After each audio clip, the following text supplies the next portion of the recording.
I'm 32 and my wife is 30. After 5 years of marriage, I felt like she had given me all that she had to offer. Now, please don't judge me for saying that. She just had a very low sex drive and I have a higher one. I figured opening our relationship would help out the marriage and help me get my needs met. She originally said no, but after I explained to her the benefits, she said yes after a few days of asking. We both seemed excited at the possibility of a threesome. Now, where the problem lies is my wife is bisexual. However, the only people she's been sleeping with have been men. When asked about this, she said that she only sleeps with people that she clicks with, and they just happen to be men. When I told her my feelings about this, she said it's only fair because I'm sleeping with other women. While true, it makes me wonder if she's truly bisexual. When I asked for her to also sleep with women or I'd want to close the marriage again, she rolled her eyes and said no. One of the guys I fear is trying to seriously date her. He brings her flowers and food, pays for her nails, and never acknowledges me when he's over. I feel like she's dismissing my feelings and I'm getting frustrated.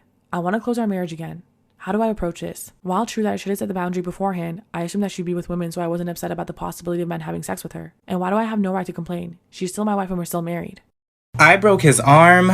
Story time. When I was younger, I used to hang out with my cousin a lot. And sometimes I would have a lot of fun, but other times I would not. You see, I was known as the girly cousin, so sometimes my cousins would make fun of me for it. They would call me things like princess, tell me my voice was too girly, or say that I'm acting like a girl. And back then, it actually really hurt my feelings. So one day I was at my cousin's house for a sleepover, and we were playing in this huge tree that he had in his backyard. And we were both really high up in the tree, and we were standing on this branch. Now, for some reason, while we were up there, my cousin thought it was a really good idea to start making fun of my voice. And every time I would open up my mouth to speak, he would be like, "Oh my God, I thought you were a girl for a second." And he kept on saying it and saying it and saying it. So of course I was irritated and I was like, "You need to shut up." And he was like, "You need to shut up. Girls shouldn't be talking anyway." Next thing you know, I pushed him out the tree and he ended up breaking his arm. And then he started crying like a girl.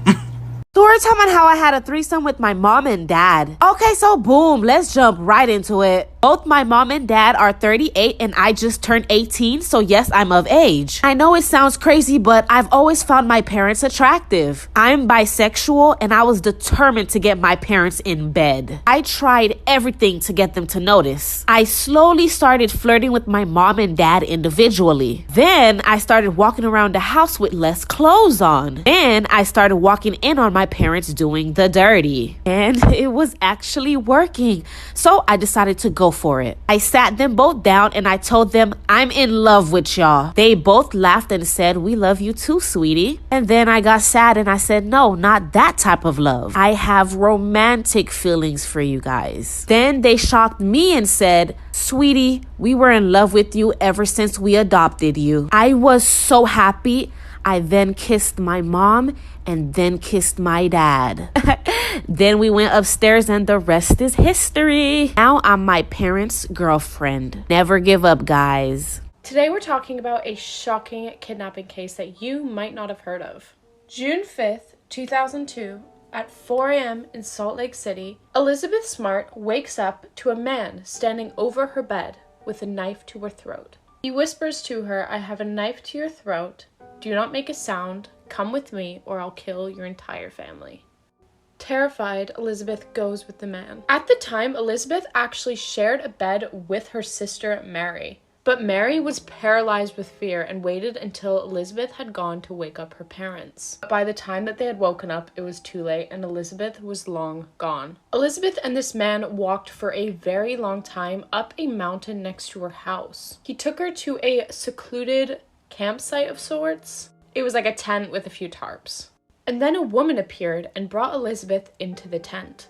She then forced Elizabeth to take a bath and get into a white robe. The woman then left the tent. Soon after, the man then entered the tent. He then proceeded to tell Elizabeth that she was now his wife and that she needed to perform her wifely duties and consummate the marriage. He unfortunately then forced her into doing that and then left her in the tent alone. I can't imagine how she felt. Now, you're probably wondering who the people who abducted her were. The man was called Brian, and he was said to be a religious fanatic. The woman was his wife, Wanda. Brian believed himself to be a prophet of sorts, and he said that God had spoken to him and told him to collect 7 child brides. So Elizabeth was only the first of 7. Elizabeth would fall asleep in the tent, and when she woke up, there was a thick wire around her foot, like a cable. Early on into her abduction, she promised herself that she was not going to be like those kids on the news and that she was going to survive. Brian then decided that he wanted to kidnap another girl, Elizabeth's cousin. Luckily for the cousin, this attempt failed. During her time in captivity, Brian and Wanda would force her to take drugs and drink alcohol. But eventually, Elizabeth would start asking for more alcohol to kind of numb the pain, which is just so sad. But Brian's whole plan would start crumbling when his wife Wanda started getting really irritated. She was sick of living in the mountains. She just wanted to go back down to Salt Lake City.